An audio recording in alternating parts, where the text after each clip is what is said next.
அன்றைய 40 நாளும் இன்றைய 40 நாளும் என்கிற இந்த கருப்பொருள் சற்று ஆச்சரியத்தை நமக்கு எழுப்பலாம். அது என்ன அன்றைய 40 நாள் இன்றைய 40 நாள்? அக்காலத்திலே அப்படி சொல்லும்போது, அன்றைய 40 நாள் என்று சொல்லும்போது, வேதாகமத்திலே 40 நாட்களை அனுசரித்து வந்த அருமையான நிகழ்வுகள், 40 நாட்கள் என்று சொல்லப்பட்டிருக்கிற அருமையான சம்பவங்களை நாம் வேதத்திலே ஆராய்ந்து பார்ப்போமே ஆனால், மிக மிக அதிக சந்தோஷத்தை தரக்கூடிய மகா மேன்மை நிறைந்த மகத்துவம் நிறைந்த சத்தியங்களை நீங்களும் நானும் படிக்க முடியும். ஆனால் இன்றைய 40 நாள் என்று சொல்லும்போது ஏன் இப்படிப்பட்ட ஒரு கருப்பொருளை தெரிந்து கொண்டோம் என்று சொன்னால், இந்த நாட்கள் லெந்து நாட்கள் என்று சொல்லி அநேக சபைகள் அனுசரித்து வருகிறது. இதில் விசேஷமாய் ஆத்தும நேசராகிய கிறிஸ்துவின் அங்க மகத்துவங்கள் தியானிக்கப்பட்டு, கிறிஸ்துவானவர் எவ்விதமான பாடுகளுக்கு உட்படுத்தப்பட்டார், அவருடைய பாடு மரணம், அதை தொடர்ந்து வரக்கூடிய அவருடைய அடக்கம் மற்றும் உயிர்த்தெழுதலை விசேஷித்து ஆசரிக்கக்கூடிய 40 நாட்களாக இந்த லெந்து நாட்கள் காணப்படுகிறது. பொதுவாக இந்த லெந்து நாட்கள் எப்பொழுது ஆரம்பிக்கப்பட்டது என்று சொல்லி சரித்திரத்தின் பின்னணியிலே நீங்களும் நானும் பார்ப்போமே ஆனால், கான்ஸ்டன்டைன் என்று சொல்லப்படுகிற ஒரு மன்னன் வாழ்ந்த நாட்களிலே, அதாவது கிபி 300க்கு மேல 325 அப்படி சொல்லி வரலாற்றில் சொல்லுகிறார்கள். கிபி கிட்டத்தட்ட 325 அல்லது 26 இந்த லெந்து நாட்கள் உருவானதாம். இந்த லெந்து நாட்கள் அதாவது 40 நாட்கள் என்று சொல்லி உருவானது.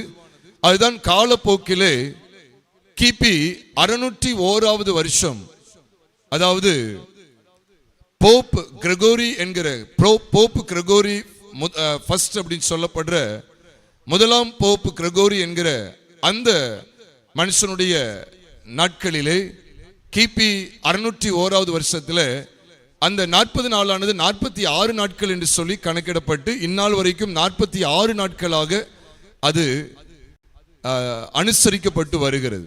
அது என்ன, இடையில 6 நாட்கள் அப்படி சொன்னா 6 ஞாயிற்றுக்கிழமைய அது ஒரு குட்டி ஈஸ்டராக அனுசரிப்பது வழக்கமாய் கொண்டு, அந்த 6 ஞாயிற்றுக்கிழமையை தவிர்த்து வரக்கூடிய அத்தனை 40 நாட்களை லெந்து நாட்கள் என்று சொல்லி சொல்லுவார்கள். பிரியமானவர்களே, இதை கடமைக்காக ஆசரித்து விட்டு போகிற ஜனங்கள் ஏராளம். பாரம்பரியமாய் ஆசரித்து சடங்காச்சாரமாய் கடமைக்காக இந்த 40 நாட்களை அனுசரித்து விட்டு ஈஸ்டருக்கு பிறகு, அதாவது ஏப்ரல் 5ஆம் தேதி அல்லது 5ஆம் தேதிக்கு பிறகு இஷ்டம் போல வாழ்க்கை வாழ அநேகர் துணிந்திருக்கிறார்கள். இந்த 40 நாள் அளவும் கட்டுக்கோப்பான ஒரு வாழ்க்கை, கட்டுப்பாடு உள்ள ஒரு வாழ்க்கை, ஒழுங்குக்குட்பட்ட ஒரு வாழ்க்கை. 40 நாளுக்கு பிற்பாடு இந்த பழைய குருடி கதவை திரடி சொல்லி ஒரு பழமொழி சொல்வது போல இவ்விதமாய் ஜனங்கள் சீர்கெட்டு போன நிலைமைக்குள் தள்ளப்படுகிறார்கள். மீண்டும் அதே பழைய பாவங்கள், அதே ஆடம்பரங்கள், அதே அநாகரிகமான பேச்சுகள், அதே அநாகரிகமான பாவ பழக்கங்கள் என்று சொல்லி பலவிதமான பாவ பழக்கங்களுக்குள்ளே உட்படுகிறார்கள். அந்த 40 நாள் அல்லது 46 நாளுக்கு முன்பாக அவர்கள் எப்படி இருந்தார்களோ அதே வாழ்க்கைக்கு அவர்கள் திரும்பி போகிறார்கள். இதுவல்ல கிறிஸ்தவ வாழ்க்கை. பிரியமானவர்களே, இந்த 40 நாட்கள் அனுசரிக்கல தவறு கிடையாது. ஏன்னா ரோமர் 14வது அதிகாரம் 6ஆம் வசனத்திலே வாசிக்கிறோம், நாட்களை விசேஷித்துக் கொள்ளுகிறவன் கர்த்தருக்கென்று விசேஷித்துக் கொள்ளுகிறான், நாட்களை விசேஷித்துக் கொள்ளாதவனோ அதை கர்த்தருக்கென்று விசேஷித்துக் கொள்ளாது இருக்கிறான். நீங்களும் நானும் நாட்களை விசேஷித்துக் கொள்வதிலே தவறு ஒன்றுமில்லை. இழந்த நாட்களாக கிறிஸ்துவின் சிலுவை பாடுகளை தியானிக்கிற தியான நாட்களாக நாம் வருஷத்துக்கு 40 நாட்களோ 60 நாட்களோ 80 நாட்களோ நாம் அதை குறிப்பிட்டு ஆசரிக்கிறது தவறில்லை, சிறப்பாக ஆசரிக்கலாம். ஆனால் சிலுவையை பற்றிய உபதேசமானது வெறுமனே வருஷத்துக்கு 40 நாட்கள் மாத்திரம் அல்ல. அது வாழ்நாள் எல்லாம் தியானிக்கப்பட்டு வாழ்நாள் எல்லாம் அதை அனுபவித்து வர வேண்டும் என்று கர்த்தருடைய வேதம் நமக்கு காட்டி கொடுக்கிறது. அதனாலதான் அப்போஸ்தலனாகிய பவுல் சொன்னார், 1 கொரிந்தியர் 2வது அதிகாரம் 2வது வசனத்திலே, இயேசு கிறிஸ்துவை சிலுவையில் அறையப்பட்ட அவரையே அன்றி வேறு ஒன்றையும் உங்களுக்குள்ளே அறியாதிருக்க தீர்மானித்திருந்தேன் என்று அவர் சொல்லுகிறார். எவ்வளவு நேர்த்தியா சொல்றார் பாருங்க. வேற எதையுமே அறிய விரும்பல, இயேசு கிறிஸ்துவை, அதுவும் சிலுவையில் அறியப்பட்ட அவரையே அன்றி. பிரியமானவர்களே, அப்போ இயேசு கிறிஸ்து சிலுவையில் அறையப்பட்டா அதை அன்றி சபைக்குள்ளே அவர் வேற ஒன்றையும் அறிய என்ன செய்யல, விரும்பவில்லை. அப்படியே சொல்றார் பாருங்க. I am so determined to know nothing among you except Jesus Christ and him crucified. சிலுவையில் அறையப்பட்ட அவரையே அன்றி வேறு ஒன்றையும் பாருங்க, வேறு ஒன்றையும் அறியாதிருக்க தீர்மானித்திருந்தேன் என்று அங்கே அவர் சொல்லுகிறார். ஆக கிறிஸ்துவின் திருச்சபைக்குள்ளே சிலுவையில் அறையப்பட்ட கிறிஸ்துவை ஆண்டவர் எதிர்பார்க்கிறார். கிறிஸ்துவை சிலுவையில் அறையப்பட்டவராய் தேவன் பார்க்க விரும்புகிறார். ஏனென்றால் சிலுவையில் அறையப்பட்ட கிறிஸ்துவின் மூலமாய் நம்முடைய ஒட்டுமொத்த பாவ வாழ்க்கையும் என்ன செய்கிறது, மாண்டு போகிறது. ஆகவேதான் அப்போஸ்தலனாகிய பவுல் சபைக்குள்ள விரும்பினது மட்டுமல்ல, தான் அறிந்து மேன்மை பாராட்டக்கூடிய அந்த ஒரே வெளிச்சம் என்னது சொல்லி கலாத்தியர் 6வது அதிகாரம் 14ஆம் வசனத்தில் காண்பித்துக் கொடுக்கிறார். நானோ நம்முடைய கர்த்தராகிய இயேசு கிறிஸ்துவின் சிலுவையை குறித்து அல்லாமல் வேறு ஒன்றையும் குறித்து மேன்மை பாராட்டாது இருப்பேனாக என்று சொல்லுகிறார். அதை தொடர்ந்து அவராலே உலகம் எனக்கு சிலுவையில் அறிவுண்டிருக்கிறது, நானும் உலகத்திற்கு சிலுவையில் அறிவுண்டிருக்கிறேன் என்று சொல்லுகிறார். அது என்ன நானோ அப்படி சொல்றார் அப்படின்னு சொன்னா, கலாத்திய சபைக்குள்ளே ஒரு விதமான நூதன உபதேசம் கலந்து விட்டது. யாவரும் விருத்த சேதனம் பண்ண வேண்டும் என்று சொல்லி மாம்சத்தின்படி செய்யப்படுகிற விருத்த சேதனத்தை குறித்த ஒரு தப்பறையான உபதேசம் கலாத்திய சபைக்குள்ளே போய்விட்டது. அதனாலதான் கலாத்தியர் 6வது அதிகாரம் 14ஆம் வசனத்துல அவர் ஆரம்பிக்கும் போது நானோ அப்படின்னு சொல்லி சொல்லுவார். அப்ப அதுக்கு மேல எந்த கூட்டத்தை காண்பித்து கொடுக்கிறார் என்று சொன்னால், விருத்த சேதனம் பண்ணிக்கொள்ள கட்டாயப்படுத்துகிற ஒரு விதமான வஞ்சகர்களை காண்பித்து கொடுக்கிறார். பிரியமானவர்களே, இந்த வார்த்தைகளை தயவாய் கவனியுங்கள். நீங்களும் நானும் மாம்சத்துக்கு ஏதுவான ஒரு கிறிஸ்தவ வாழ்க்கை வாழக்கூடாது. உலக பிரகாரமான ஒரு விதமான கிறிஸ்தவ வாழ்க்கை வாழ்ந்துவிடக் கூடாது. ஆகவேதான் சிலுவை பற்றிய மேன்மை பாராட்டல் இங்கே உயர்த்தி காண்பிக்கப்படுகிறது. நானோ நம்முடைய கர்த்தராகிய. அப்போ எத்தனையோ பேர் மாம்சத்தின்படியாய் வாழ்கிற வாழ்க்கையை காண்பித்து கொடுத்துக்கிட்டே இருக்கிறாங்க. அது நல்ல ஞாபகம் வச்சுக்கங்க. கலாத்திய சபையை பார்த்து அதான் சொல்றார். எத்தனையோ பேர் மாம்சத்தின்படி செய்யக்கூடிய விருத்த சேதனத்தை அடையாளம் காமிச்சுக்கிட்டே இருக்காங்க. மாம்சத்தின்படி வாழ்ந்து விடு, மாம்சத்தின்படி ஒரு காரியம் செய், மாம்சத்தின்படி மாம்சத்தின்படி மாம்சத்தின்படி. அப்ப அது எல்லாவற்றுக்கும் நீங்கள் ஆகணும்னா நீங்களும் நானும் கர்த்தராகிய இயேசு கிறிஸ்துவின் சிலுவை பற்றிய உபதேசத்துக்குள் வந்துவிட வேண்டும் என்பதை கர்த்தருடைய வேதம் அழுத்தம் திருத்தமாய் காட்டி கொடுக்கிறது. ஆண்டவருடைய பரிசுத்த நாமம் மகிமைப்படுவதாக. ஆக பிரியமானவர்களே, நீங்களும் நானும் சிலுவை பற்றிய உபதேசத்தை ஏன் தியானிக்க அழைக்கப்பட்டிருக்கிறோம் என்பதை நான் சுருக்கமா சொல்லி அதை தொடர்ந்து அன்றைய 40 இன்றைய 40 என்கிற அருமையான வெளிச்சத்தை உங்களுக்கு நான் காண்பித்துக் கொடுக்க ஆண்டவர் உதவி செய்வாராக. பிரியமானவர்களே, சிலுவை பற்றிய உபதேசத்துல தான் நம்முடைய ஒட்டுமொத்த பாவ வாழ்க்கையும் சிதைந்து போகிறது. இன்னைக்கு மனுஷன் தேவனுக்கு பிரியமாய் நடக்க முடியவில்லை. அதுக்கு காரணம் என்னன்னு கேட்டீங்கன்னா, இந்த உலகத்தில் அவனை பாலாக்க துடிக்கிற 2 விஷயங்கள் உண்டு. 72 அல்ல, வெறும் 2 விஷயங்கள் உண்டு. ஒன்று உலகம், இன்னொன்று மாம்சம். ஒன்று உலகம், இன்னொன்று மாம்சம். இந்த ரெண்டும் தான் ஒரு மனுஷனை என்ன செய்கிறது, தேவனை விட்டு தூரமாய் விலக்குகிறது, தேவனை விட்டு தூரமாக்குகிறது. நன்றாக அறிந்து கொள்ளுங்க, இந்த மாம்சம் உலகம் என்கிற இந்த ரெண்டையுமே கிறிஸ்துவின் சிலுவை மாண்டு போகச் செய்கிறது. கிறிஸ்துவின் சிலுவையிலே நம்மை பாழாக்கும்படி எத்தனைக்கிற உலகமும் மாம்சமும் சிதைந்து போகிறது. இந்த உலகத்தில் சாத்தான் நம்மை மயக்குவதற்கு அவன் தெரிந்து கொண்ட 2 யுக்தி இவைகள் தான். ஒன்று என்ன சொல்லுங்க, உலகம், இன்னொன்று மாம்சம். இந்த ரெண்டையும் தாண்டி நமக்கு போராட்டங்கள் கிடையாது. இந்த ரெண்டுக்குள்ளதான் அந்த போராட்டங்கள் இருக்கு.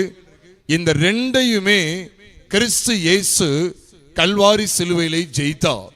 ஆகவேதான் பிரியமானவர்களே, இந்த ரத்தின சுருக்கமாய் சொல்லுகிறேன்.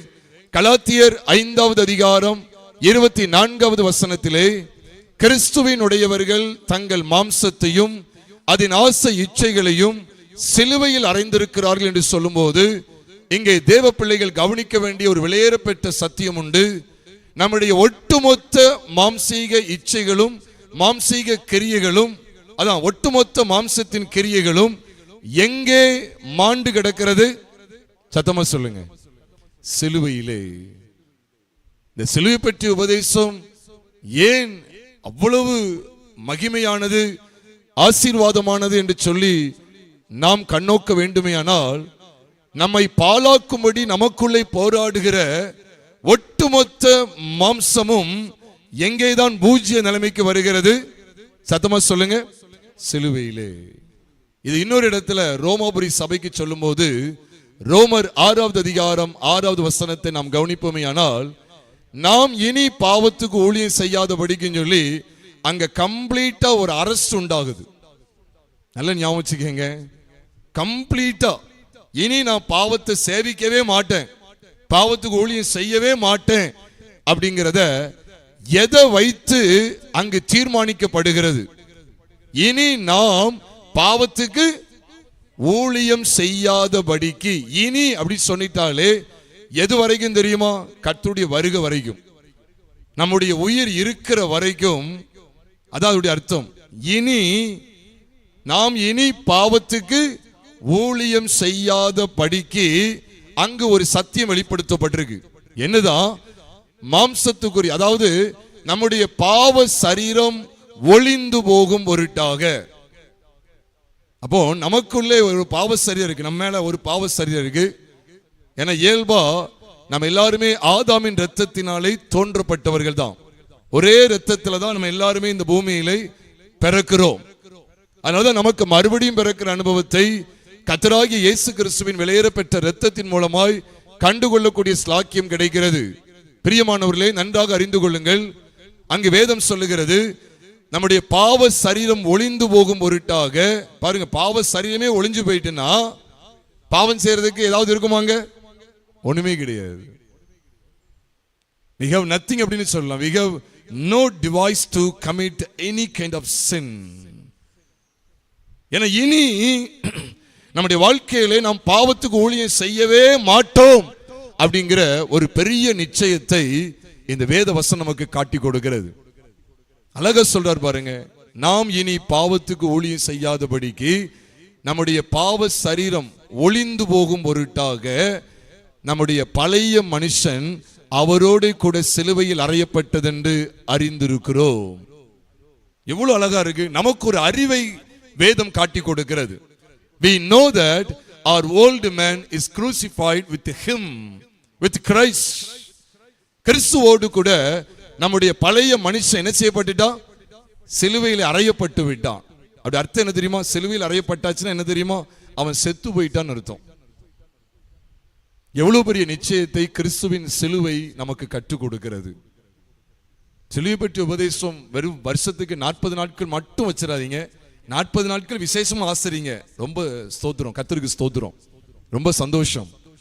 ஆனா அனுதினமும் இந்த சிலுவையின் பாதையிலே, சிலுவை பற்றிய உபதேசத்திலே நடக்கணுமா வேண்டாமா? கட்டாயம் நடக்கணும். இந்த சிலுவை பற்றிய உபதேசத்துல நடக்கிறோமே, இந்த பாதையில தான் மரணமும், அதாவது மாம்சமும் செத்து கிடக்கு, உலகமும் செத்து கிடக்கு. முதல்ல பார்க்கிறோம், மாம்சம் எல்லாம் சிலுவையிலே மாண்டு கிடக்கிறது. மாம்சத்துக்குரிய அத்தனை இச்சைகளும் மாம்சத்தினுடைய அத்தனை கிரியைகளும் கல்வாரி சிலுவையிலே மாண்டு விட்டது என்கிற நிச்சயத்தை தேவன் வெளிப்படுத்தி தருகிறார். இரண்டாவது நாம் பார்க்கிறோம், கலாத்தியர் 6வது அதிகாரம் 14வது வசனத்திலே, அவராலே உலகம் எனக்கு சிலுவையில் அறியுண்டிருக்கிறது. அது முதல்ல சொல்லும் போது, நானும் நம்முடைய கர்த்தராகிய இயேசு கிறிஸ்துவின் சிலுவையை குறித்தே அல்லாமல் வேறொன்றையும் குறித்து மேன்மை பாராட்டாது இருப்பேனாக. அவரால் உலகம் எனக்கு சிலுவையில் அறியுண்டிருக்கிறது, நானும் உலகத்திற்கு சிலுவையில் அறியுண்டிருக்கிறேன். இப்ப சொல்லுங்க, உலகமும் எங்கேதான் மாண்டு கிடக்கிறது? சிலுவையிலே. அப்போ நமக்கு எதிரடையாய் போராடக்கூடிய ரெண்டு யுக்திகள் என்ன தெரியுமா இந்த உலகத்துல? ஒன்று மாம்சம், இன்னொன்று உலகம். இந்த ரெண்டையுமே க்ளோஸ் பண்ணி காண்பிக்கிற ஒரு அற்புதமான இடம்தான் கல்வாரி சிலுவை. பிரியமானவர்களே, எக்காலத்தில் இதை மறக்க கூடாது. இன்னைக்கு உலகத்தில் ஒரு பிரச்சனை வருதா, உலகத்துல இருந்து ஏதோ ஒரு இச்சை நம்மளை தாக்க பாக்குதா, உலகத்துல ஒரு போராட்டம் வருதா, இந்த உலகத்தை ஜெயிக்கணும் அப்படின்னு சொன்னா கிறிஸ்துவின் சிலுவை பற்றிய உபதேசத்தை நான் அறிய வேண்டும். கிறிஸ்து எனக்காக இரத்தம் சிந்தி சிலுவையிலே ஜீவனை கொடுத்தா அவர் அடக்கம் பண்ணப்பட்டு 3ஆம் நாள் உயிரோடு எழுந்தார். ஆக அவருடைய மரணம் மற்றும் அடக்கத்திலே என்னுடைய மாம்சீக வாழ்க்கையும் என்னுடைய உலக பிரகாரமான ஒட்டுமொத்த வாழ்க்கையும் சிதைக்கப்பட்டு மண்ணோடு மண்ணாகி அவருடைய உயிர்த்தெழுதலின் சாயலிலே இனி சுயம் சார்ந்த நான் அல்ல, கிறிஸ்துவே, மகிமை சார்ந்த கிறிஸ்துவே என்னில் பிழைத்திருக்கிறார் என்கிற அருமையான ஸ்லாக்கியத்தை கற்றுக் கொடுக்கிறது இந்த மாபெரும் சிலுவை பற்றிய உபதேசம். ஆகவேதான் பிரியமானவர்களே, இந்த சிலுவை பற்றிய உபதேசத்தை நாம் தியானிக்கிறோம். நான் கூட சொன்ன தெரியுமா, YouTube channel the Body of Christ 2T அப்படின்னு சொல்லி ஒரு யூடியூப் சேனல் சொல்றேனே. 300க்கும் மேற்பட்ட செய்திகள் உண்டு என்று சொன்னேனே. எல்லா செய்திகள் நீங்க ஏறக்குறைய எல்லா செய்திகளிலுமே கிட்டத்தட்ட 300 செய்திகள்லையும் நீங்கள் இப்படிப்பட்ட சத்தியங்களை பார்க்க முடியும். பிரியமானவர்களே, ஏன் இதை பிரகடனப்படுத்துகிறோம்? ஏனென்றால் ஒட்டுமொத்த வேதாகமுமே மாம்சத்துக்கான உலகத்துக்கான தீர்வை தான் எதிர்பார்த்து கொண்டிருக்கிறது. நீங்க ஆதியாகமத்திலிருந்து வெளிப்படுத்தல் வரைக்கும் வாசித்து பாருங்கள். வாழ்ந்த எத்தனையோ மனிதர்கள், எத்தனையோ விதமான சம்பவங்கள் எல்லாத்தையும் நீங்க கவனிச்சு பாருங்க. மாம்சத்திலிருந்து விடுதலை பெற வாஞ்சிக்கிறது, உலகத்தின் ஆசாபாசங்களிலிருந்து விடுதலை பெற வாஞ்சிக்கிறார்கள். மாம்சத்திலிருந்து விடுதலை கிடைக்காதா? மாம்சம் ஜனங்களை ஆட்டி படைத்து, மாம்சத்தின் இச்சைகள், மாம்சத்தின் கிரியைகள் மனிதர்களை ஆட்டி படைத்து, ஏன் பரிசுத்தவான்களையும் ஆட்டி படைத்து அவர்களை சிதைத்து சின்னாபின்னமாக்கி இருக்கிறது. அப்போ எச்சரிக்கிறார், மாம்சத்திலிருந்து விடுதலை பெற வேண்டும் என்று எச்சரிக்கிறார். அதை தொடர்ந்து உலகத்தை கவனிச்சா உலகமும் அநேகரை நாசமாக்கி இருக்கா இல்லையா? சத்தமா சொல்லுங்க. உலகத்தினால கரைப்பட்ட மாந்தர்களை பைபிள் சொல்லுதா இல்லையா? உலகத்தோடு மகா பயங்கர போராட்டத்தை எத்தனையோ பேர் சந்தித்தார்கள். சிலர் ஜெயித்திருக்கிறார்கள், அநேகர் தோல்வியை சந்தித்தார்கள். ஏன் சிலுவை பற்றிய உபதேசத்தை பிரசங்கிக்கிறோம்? நாங்களோ சிலுவையில் அறியப்பட்ட கிறிஸ்துவை என்னாலும் பிரசங்கிக்கிறோம். காரணம் இதுதான். அந்த ஒட்டுமொத்த வேதாகமத்திலே காண்பிக்கப்படுகிறது. சிலர் ஜெயம் கொண்டிருக்கிறார்கள், அநேகர் தடுமாறி தோல்வியை சந்தித்தார்கள். அநேகர் விழுந்து போய் மீண்டும் எழுந்திருக்கிறார்கள். எல்லாவற்றுக்கும் பிரச்சனை என்னன்னு கேட்டீங்கன்னா ரெண்டு தான். நீ எந்த வசனத்தை காமிச்சாலும் தெரியுதான், நீ எந்த போராட்டத்தை காமிச்சாலும் தெரியுதான், மோவாபுடைய பெருமையை காமிச்சாலும் தெரியுதான், அல்லது நேபுகாத்நேச்சாருடைய உக்கிர கோபத்தை காமிச்சாலும் தெரியுதான், அல்லது ஐஸ்வர்யவானுடைய சம்பத்தை காமிச்சு கொடுத்தாலும் சரிதான். நீங்க எதை எடுத்துக்கிட்டாலும் சரிதான், உலகமும் மாம்சமும் தான் அங்கே வெளிப்படுத்தப்பட்டிருக்கிறது. அப்ப பைபிள் என்ன வெளிப்படுத்தி சொல்லுது அப்படின்னா, பாரு இந்த ஒட்டுமொத்த பைபிளையும் மனிதர்கள் எவைகளிலே தடுமாறினார்கள் தெரியுமா? எவைகளிலே விழுந்து போய் தேவனால் தண்டிக்கப்பட்டார்கள் தெரியுமா? தேவனுடைய நியாய தீர்ப்பை சோதோம் பட்டணத்தார் எப்படி சந்தித்தார்கள் தெரியுமா? இன்னும் பல மனிதர்கள் எதிலே வீழ்ச்சி அடைந்து, எதிலே நிலை நிற்காமல் போய், அதான் எதிலே வீழ்ச்சி அடைந்து ஒன்னில்லாம போயிட்டாங்க தெரியுமா? அவர்களை பாலாக்கின ரெண்டு என்ன தெரியுமா? ஒன்னு மாம்சமா இருக்கும், அல்லது என்னதான் இருக்கும்? உலகம். இந்த ரெண்டையும் ஆணிவேரோடு பிடுங்கக்கூடிய, இந்த ரெண்டையும் பூஜ்ய நிலைமைக்கு கொண்டு வரக்கூடிய அந்த ஒரே உபதேசம் என்ன உபதேசம்? சத்தமா சொல்லிருங்க, சிலுவை பற்றிய உபதேசம். பிரியமான சகோதரனே, சகோதரியே, இந்த காணொளி மூலமாய் கர்த்தருடைய வார்த்தைகளை நேரடி ஒளிபரப்பிலே பார்த்து கொண்டிருக்கிற சகோதரனே, சகோதரியே, இந்த சத்தியங்களை விளங்கிக்கொள். நீ எந்த திருச்சபைக்கு, எந்த சபைக்கு போய் கொண்டிருந்தாலும் சரி, உன்னை இப்படிப்பட்ட சத்தியங்கள் உன்னை சந்திக்கிறதா? இப்படிப்பட்ட சத்தியங்கள் மூலமாய் உலகத்தையும் மாம்சத்தையும் மேற்கொள்ளக்கூடிய வழிகளை நீ கண்டடைந்தது உண்டா? என்பதை ஆராய்ந்து பார்க்க வேண்டும். பிரியமானவர்களே, அன்றைய 40 இன்றைய 40 என்று சொல்லப்படுகிறது. 40 என்ன விசேஷத்தை தேவன் வைத்திருக்கிறார்? நான் இன்றைய 40 குறித்து உங்களோடு சொன்னேன். கிபி 325 தான் இந்த 40 நாட்கள் சொல்லி 2 நாட்கள் உருவாக்கப்பட்டது. ஆண்டவருடைய பரிசுத்த நாமத்துக்கு மகிமை கனம் உண்டாவதாக. இன்றைக்கு பாரம்பரியமாய் அனுசரித்து விட்டு போகிற காரியங்கள் இருக்கு. இக்கால 40 நம்ம எப்படி சரிபடுத்த போகிறோம் என்று சொன்னால், அக்கால 40 பார்த்து சரிபடுத்த போகிறோம். அன்றைய 40 நாளை வைத்து, அன்றைய 40 நாள்னா வேதாகமத்தில் உள்ள 40 நாளினுடைய மேன்மையை வைத்து இக்காலத்தில் அனுசரிக்கப்படுகிற 40 நாட்களை இப்ப ஸ்டடி பண்ண போகிறோம். அப்படி என்ன அக்காலத்தில் அன்றைய 40 நாள் என்று வேதம் சொல்லுகிறது என்று சொன்னால், ஸ்டெப் பை ஸ்டெப்பா படிப்போமே. நீங்க வேதத்திலே மோசே 40 நாள் தேவனுடைய சமூகத்திலே புசியாமலும் குடியாமலும் இரவும் பகலும் 40 நாள் தேவ சமூகத்திலே காணப்பட்டிருந்த காட்சியை உபாகமத்தின் புஸ்தகம் 9வது அதிகாரம் மற்றும் 10வது அதிகாரத்திலே வெளிப்படுத்தப்பட்டிருக்கிறது. எல்லாத்தையும் பார்க்கணும்னா ரொம்ப நேரமாகும். உங்களோடு கூட சில காரியங்களை நான் சுருக்கமாய் பகிர்ந்து கொள்கிறேன். இந்த 40 நாளுக்கான அர்த்தம் என்ன? 40 நாளளவும் அவர் காணப்பட்டிருந்தார் தேவ சமூகத்திலே, புசியாமலும் குடியாமலும் உபவாசமாய் இருந்தார். இன்றைக்கும் இக்காலத்தில் எந்த நாட்கள் என்று சொல்லி 40 நாட்கள் ஒருவேளை ஆகாரம் எடுக்காமல் அல்லது 2 வேளை ஆகாரம் எடுக்காமல் என்று சொல்லி அநேகர் உபவாசித்து ஜெபிக்கிற பழக்கம் உண்டு.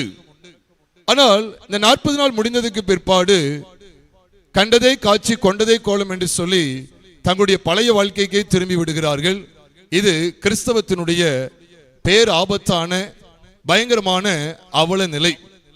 பிரியமானவர்களே, மோசே 40 நாட்கள் தேவ சமூகத்தில் இருந்த விஷயத்தை நாம் பார்ப்போமேயானால் அங்கே ஒரு அருமையான சத்தியம் வெளிப்படுத்தப்பட்டிருக்கிறது. அவர் கிட்டத்தட்ட ஒரு 2 தடவை அல்லது 3 தடவை கூட இருந்திருக்கலாம். ஆனால் வெட்ட வெளிச்சமா 2 தடவை நம்ம அறிய முடியும். ஆனா முன்போல மறுபடியும் இருந்ததா அது 2 அல்லது 3 தடவை கூட இருந்தது போல இங்கே உபாகமத்தின் புஸ்தகத்திலே காண்பிக்கப்பட்டிருக்கிறது. உபாகமத்தின் புஸ்தகம் 9வது அதிகாரம் 9வது வசனத்தை நாம் பார்க்கும்போது, தேவனிடத்திலிருந்து வார்த்தைகளை பெற்றுக்கொள்ள, உடன்படிக்கையின் வார்த்தைகளை பெற்றுக்கொள்ளும்படி அவர் அங்கே 40 நாள் இருந்தார் என்று சொல்லி நீங்கள் நானும் படிக்கிறோம். உபாகமம் 9வது அதிகாரம் 9வது வசனத்திலே நாம் பார்க்கிறோம்.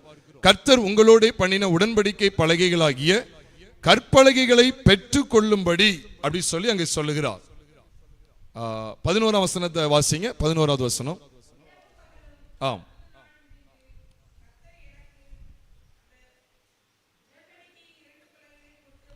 அப்போ 40 நாள் எதற்காக இருந்தார் என்று சொன்னால், வார்த்தைகளை பெறுவதற்காக இருந்தார். வார்த்தைகள். அப்போ நம்ம எதுக்காக இந்த 40 நாள் அன்று அனுசரிக்கப்பட்டது என்று சொன்னால், கர்த்தரிடத்திலிருந்து வார்த்தைகளை பெற வேண்டும்.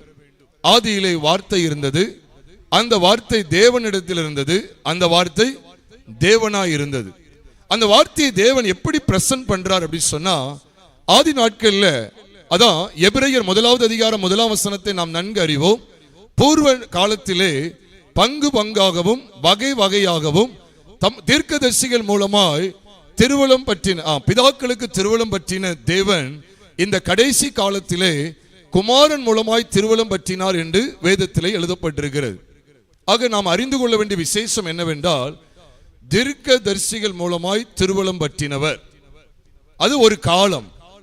இப்ப அந்த காலம் கிடையாது, நல்ல ஞாபகம் வச்சுக்கோங்க. இது அந்த காலம் கிடையாது, தீர்க்கதரிசிகளுடைய காலம் கிடையாது. தீர்க்கதரிசிகளின் காலத்துல ஆண்டவர் தீர்க்கதரிசிகள் மூலமா தம்முடைய வார்த்தையை வெளிப்படுத்தி கொண்டே இருந்தார். 40 நாளுடைய விளைவை சொல்றேன், அந்த காரியங்களை சொல்றேன். ஏனென்றால் மோசையும் தீர்க்கதரிசி தான். நீங்க வேதத்தை கவனிச்சு பார்த்தீங்கன்னா, மோசே சொல்லுவார், இதே உபாகமத்தின் புஸ்தகம் 18வது அதிகாரம் 15ஆம் வசனத்திலே, என்னை போல ஒரு தீர்க்கதரிசியை உங்கள் சகோதரருக்குள்ளே உங்கள் நடுவே என்ன செய்வாரா, எலும்ப பண்ணுவார், கர்த்தர் எலும்ப பண்ணுவார் சொல்லி அவர் பேசுகிறார். என்னை போல ஒரு தீர்க்கதரிசியை. அப்ப மோசே யாருதான்? தீர்க்கதரிசி. மோசே தேவனுடைய தீர்க்கதரிசி என்று சொல்லி நாம் பார்க்கிறோம். தேவனால் தீர்க்கதரிசியாய் பயன்படுத்தப்பட்ட மனுஷன். அப்போ இந்த மோசேக்கு வார்த்தையை தேவன் வெளிப்படுத்த வேண்டும். மோசேக்கு ஏன் வெளிப்படுத்துகிறார்? மோசே மட்டுமல்ல, எலியா ஒரு தீர்க்கதரிசி, எலிசா, ஏசாயா, எசேக்கியேல், ஓசியா, ஒபதியா என்று சொல்லி பல தீர்க்கதரிசிகளை பார்க்க முடியும். பெரும்பாலும் தேவன் தீர்க்கதரிசிகளத்துல பெரும்பாலும் பேசியிருக்கிறார். அப்போ பூர்வ காலத்திலே பங்கு பங்காக வகை வகையாக தம்முடைய பிதாக்களுக்கு திருவுளம் பற்றின தேவன் என்று சொல்லும்போது, அக்காலத்தில் அந்த 40 நாட்கள் எதை வெளிப்படுத்தி காண்பித்தது என்று சொன்னால், மோசேக்கு தேவன் தமது வார்த்தைகளை வெளிப்படுத்தி அந்த வார்த்தைகளை ஜனங்களுக்கு கொடுக்கும்படி செய்தார். ஆனால் இன்றைக்கு யார் மூலமாய் திருவுளம் பற்றுகிறாரா? கடைசி காலத்தில் குமாரன். அதை மறக்க கூடாது. இந்த குமாரன் யார் அப்படின்னு சொன்னா, அவரும் தீர்க்கதரிசிகள் ஒருவர் அல்ல, தீர்க்கதரிசிகளில் எல்லாம் தீர்க்கதரிசி அவர்தான். ஏன்னா சமாரியா ஸ்திரீ அவரை காணும்போது எப்படி காண்கிறார்? நீர் தீர்க்கதரிசிகளில் ஒருவர். ஆமா, நீர் தீர்க்கதரிசிகள் ஒருவர் என்று இல்ல, நீர் தீர்க்கதரிசி என்று நம்மை காண்கிறேன்னு சொல்லி யோவான் 4வது அதிகாரம் அங்கே 18வது வசனத்தை நாம் பார்க்கும்போது, 18 மற்றும் 19 ஆகிய வசனங்களை பார்க்கும்போது, இப்பொழுது நான் உம்மை தீர்க்கதரிசி என்று காண்கிறேன் என்று சொல்லுகிறார்.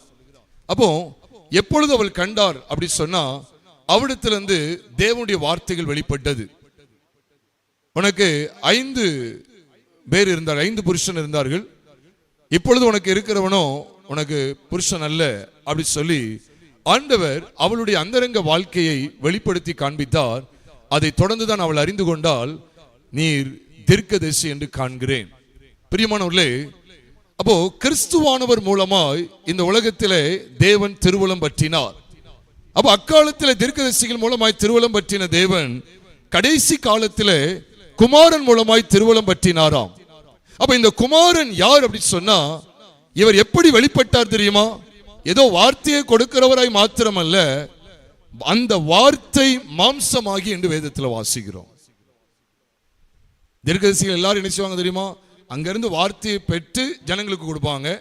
இவர் எப்படி ஆயிட்டார் தெரியுமா? இந்த தீர்க்கதரிசி, அவர் வார்த்தையா இருந்தவர் அப்படியே இந்த பூமியில இறங்கும் போது மாம்சத்திலே வெளிப்பட்டார். அதனாலதான் யோவான் சுவிசேஷம் 1வது அதிகாரம் 14வது வசனத்திலே வாசிக்கிறோம், அந்த வார்த்தை மாம்சமாகி கிருபையினாலும் சத்தியத்தினாலும் நிறைந்தவராய் நமக்குள்ளே வாசம் பண்ணினார். அவருடைய மகிமையை கண்டோம், அது பிதாவுக்கு ஒரே பேரானவருடைய மகிமைக்கு ஏற்ற மகிமையாகவே இருந்தது என்று வேதத்தில் வாசிக்கிறோம்.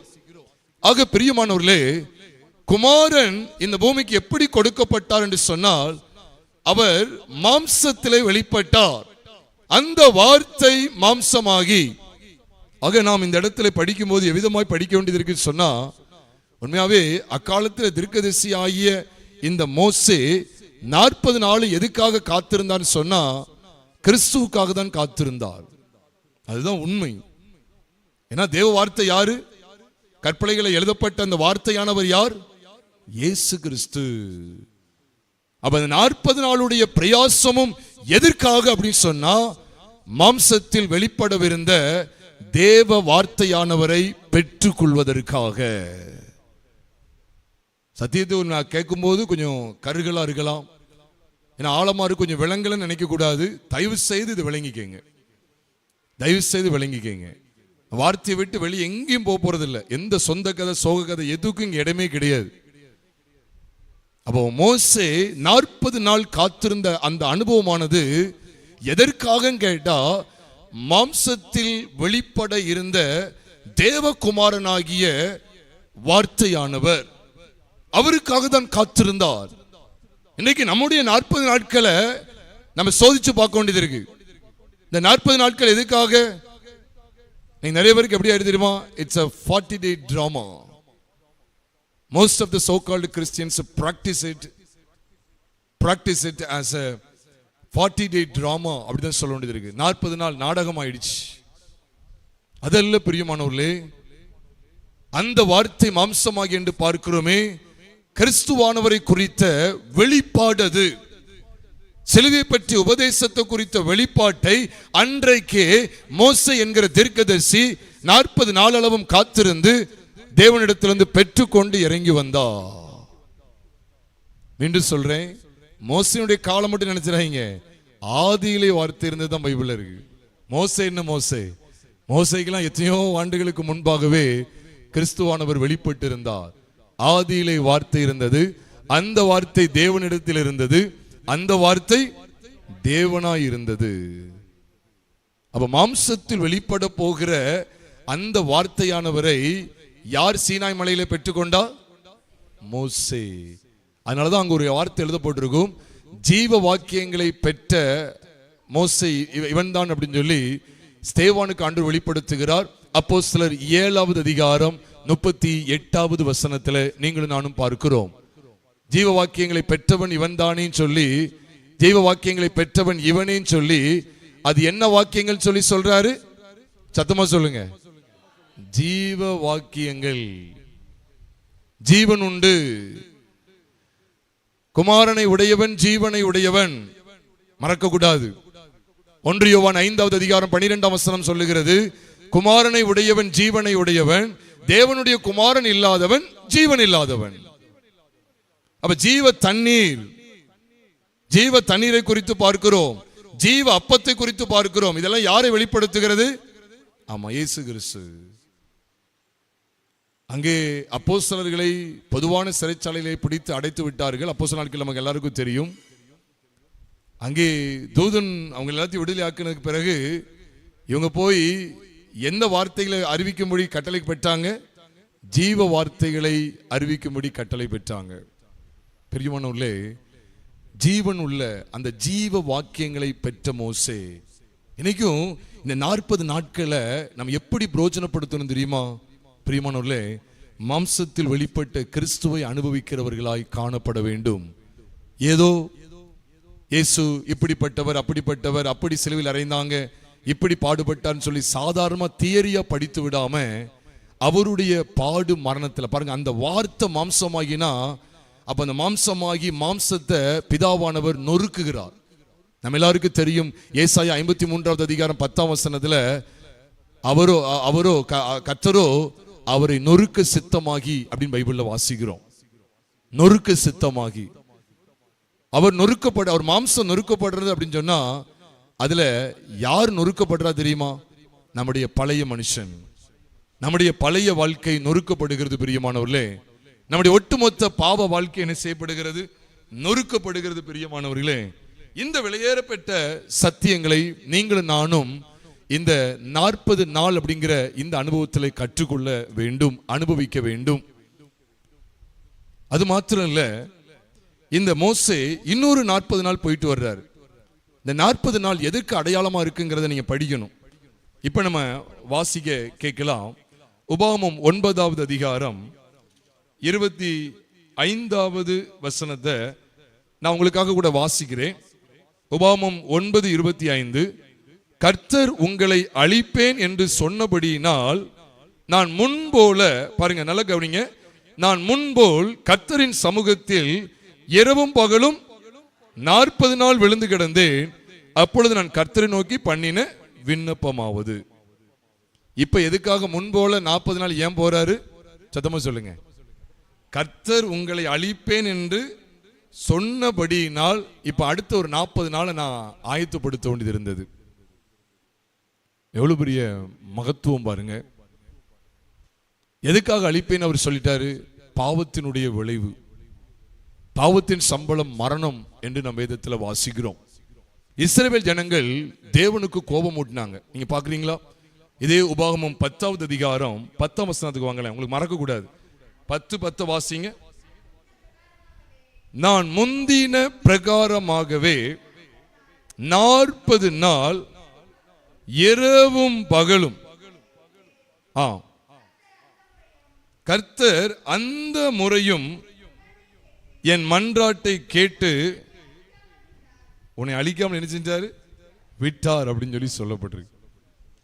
அழிவுக்கு தப்புவதற்காக இந்த 40 நாட்கள் வெளிப்படுத்தப்பட்டிருக்கிறது. இதை கருத்தில் கொள்ளணும் பிரியமானவர்களே.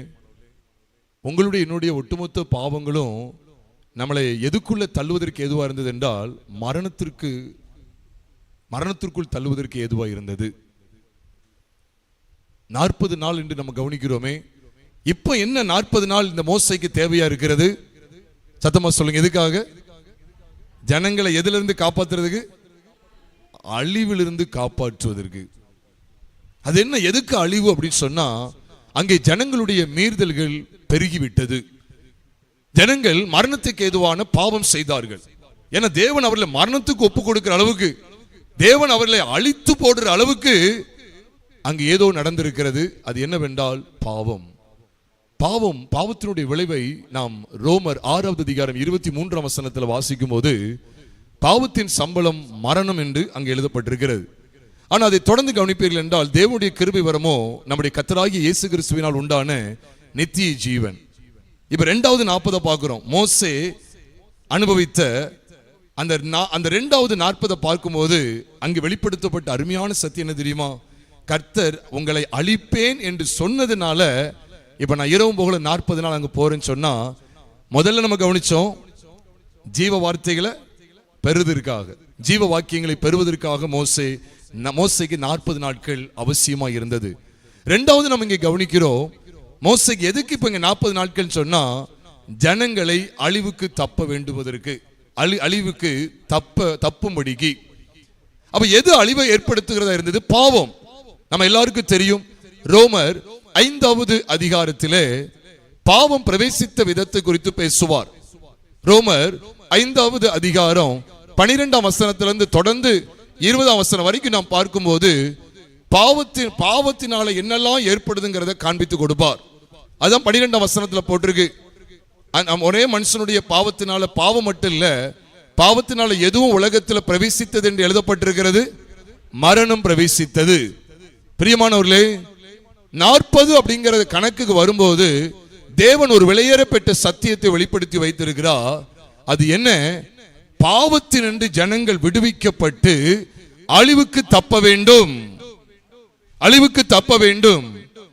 தேவன் எத்தனையோ மனிதர்கள் அழிவுக்கு ஒப்பு கொடுத்திருக்கிறார். உண்மையா இல்லையா? நீங்க ஆதியாகமத்திலிருந்து வெளிப்படுத்தல் வரைக்கும் பாருங்க.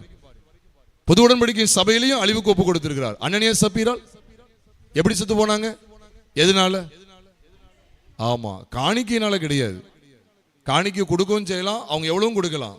ஆனா எதனால அவங்க செத்தாங்க அப்படின்னு கேட்டா, குறைச்சு கொடுத்ததுனால கிடையாது, பொய் சொன்னதுனால, வஞ்சித்து வச்சதுனால, அந்த கள்ளத்தனருக்கு பாத்தீங்களா, அதனாலதான் அவங்க செத்து போனாங்க. பாவத்தினாலதான் செத்து போனாங்களே ஒழிய குறைச்சு கொடுத்ததுனால கிடையாது.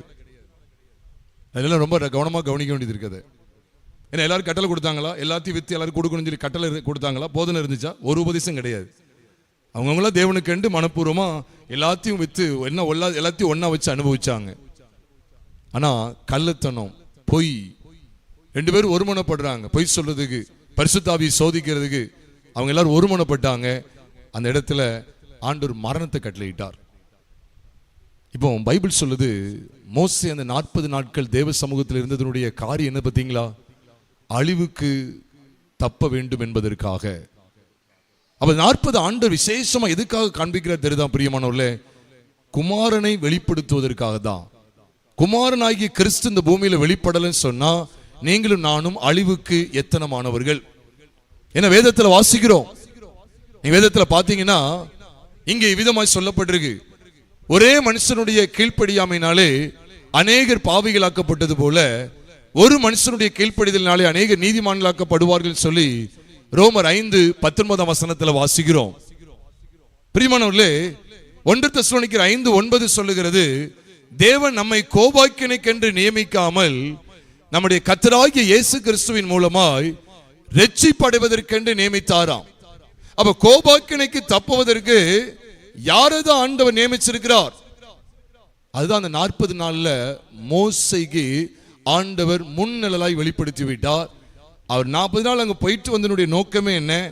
ஆண்டவர் அவர்களை அழிக்க கூடாது, அவருடைய பாவத்தின் நிமித்தமாய் அவர்களை அழித்து விடக்கூடாது, பாவங்களை மன்னிக்க வேண்டும், பாவங்கள் மன்னிக்கப்பட்டு அவர்கள் அழிவுக்கு தப்புவிக்கப்பட வேண்டும் என்கிற நோக்கத்தை இந்த 40 நாட்கள், அக்கால 40 நாட்கள் வெளிப்படுத்தப்படுகிறது. இதை அநேகர் இன்றைக்கு சிந்திக்கிறது இல்லை. சும்மா 40 நாட்கள் கடமைக்கு கறி எடுக்க மாட்டேன், பூ வைக்க மாட்டேன், ஒரு ரொம்ப ஆடம்பரமான ஒரு ஆடைகளை உடுத்த மாட்டேன், ஒரு வெளியரங்கமான ஒரு அவுட்வர்ட் அப்பியரன்ஸ்ல ஒரு விதமான சிம்பிளிசிட்டி ஒரு ஆஸ்டிரிட்டியை, ஒரு சிம்பிளிசிட்டியை நான் காண்பித்து கொடுத்துட்டு அப்படியே போயிடுவேன். 40 நாளுக்கு பிறகு இனிமேதான் தெரியும், இனிமேதான் தெரியும், ஏப்ரல் 5ஆம் தேதிக்கு மேலதான் தெரியும். ஏப்ரல் 5 ஈஸ்டர் முடியட்டும், அப்ப அதுக்கப்புறம் இருக்கு நான் எவ்வளவு சண்டை போட போறோம் பாருங்க. எத்தனை பேரை நீ ஏச வேண்டியது இருக்கு. இப்ப நான் ஏசாம கிடக்கேன், இருக்கட்டும். ஏதோ இந்த திருமணம் சடங்கெல்லாம் ஒத்தி வச்சிருப்பாங்களா, அதே மாதிரி சண்டையும் கொஞ்சம் ஒத்தி வச்சிருக்காங்க. இந்த லெந்து நாட்கள் எப்படி பால் காய்ப்பு, அப்புறம் பொண்ணு வீட்டுக்காரன்ட்ட போய் பேசுறது, மாப்பிள்ளை வீட்டுக்காரன்ட்ட போய் பேசுறது, சடங்கு, கல்யாணம், கடை திறப்பு விழா, இதெல்லாம் கொஞ்சம் ஒத்தி வச்சது மாதிரி இப்ப இதையும் ஒத்தி வச்சிருக்காங்க. லெந்து நாட்கள் முடியட்டும் வச்சுக்கிறேன், கோர்ட்ல உன்னை போட்டு என்ன உனக்கு என்ன செய்யறன்னு பாரு, உன்னை சீரழிக்கனா இல்லையான்னு பாரு, லெந்து நாட்கள் முடியன்னு தான் நினைச்சிருக்கேன், முடியட்டு அதுக்கப்புறம் உன்னை என்ன வச்சுக்கிறேன் பாரு அப்படின்னு சொல்லி இப்படிப்பட்ட கிறிஸ்தவர்களும் உண்டு. லெந்து நாட்களால் தான் வாயை திறக்காம இருக்கேன், வாயை கிளறிடாத, உன்னை ஈஸ்டருக்கு அப்புறம் வெளுவெளு வெளுக்கும் பாரு அப்படின்னு கூட சொல்லுவாங்க. எல்லாம் இதெல்லாம் நாடகம் ஆயிட்டு பிரியமானவர்களே. அந்த 40 எதை வெளிப்படுத்துதுன்னு கேட்டா, நீ அழிவுக்கு தப்புவிக்கப்படுகிறாய். ஆண்டவர் 40 வெறுமனையாய் காண்பிக்கல, அழிவுக்கு தப்புவிக்கப்படுகிறாய். பாவத்தின் சம்பளம் மரணம்.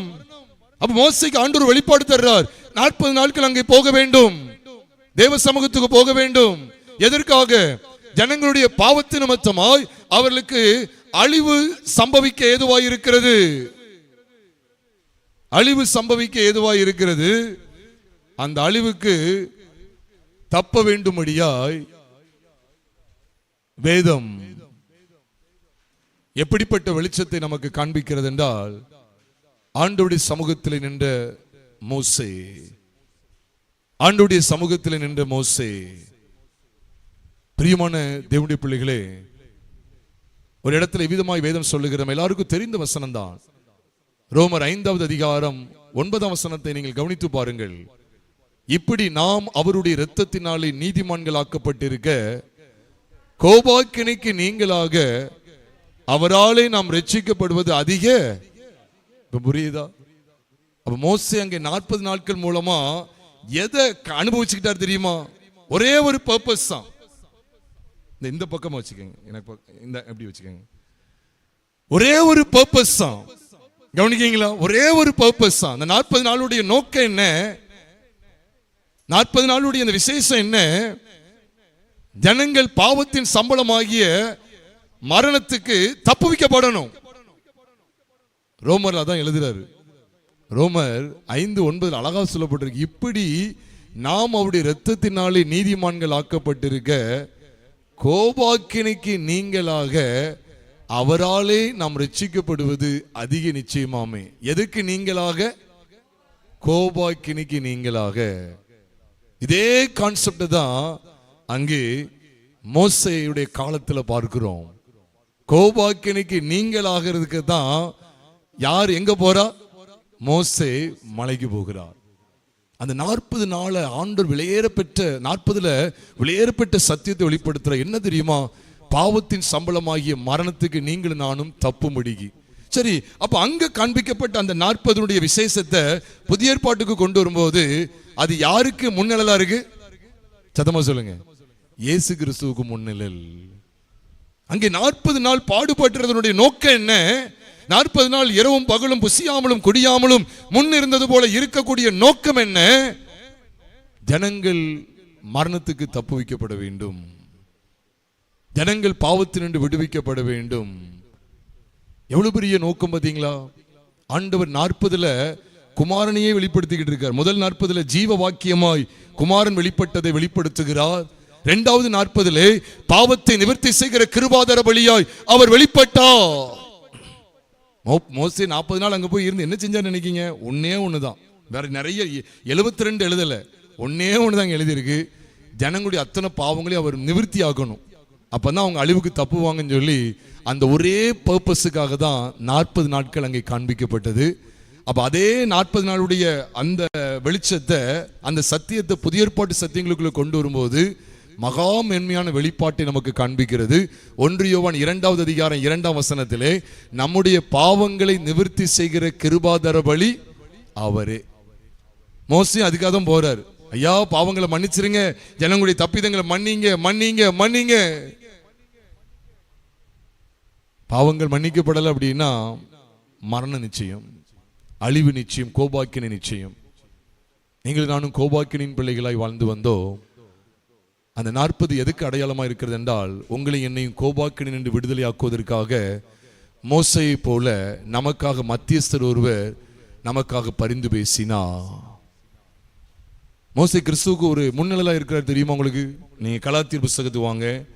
கலாத்தியர் 3வது அதிகாரத்துக்கு நம்முடைய வேதத்தை நாம் திருப்பிக் கொள்ளலாம். கலாத்தியர் 3வது அதிகாரத்தில் அங்க ஒரு வசனத்தை நாம் பார்க்கலாம் பிரியமானவர்களே. 19ஆம் வசனத்தை நான் உங்களுக்காக வாசிக்கிறேன். கலாத்தியர் 3:19. அப்படியானால் நியாயப்பிரமாணத்தின் நோக்கம் என்ன?